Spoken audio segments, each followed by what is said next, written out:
அடி உன் மூச்சினை மெல்ல நான் கேட்கிறேன். அந்த ஓசைக்கு இணையான இசை இல்லையே. உந்தன் கூந்தல் மூடி கொஞ்சம் அசைகின்றது.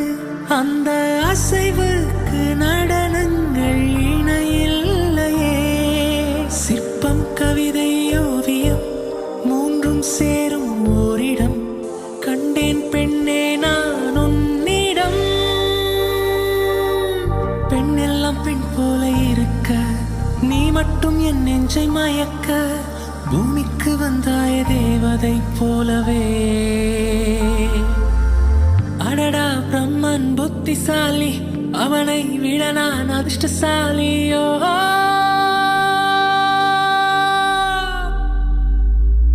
ஓ செஞோரிட்டா, பேசும் மெழுகு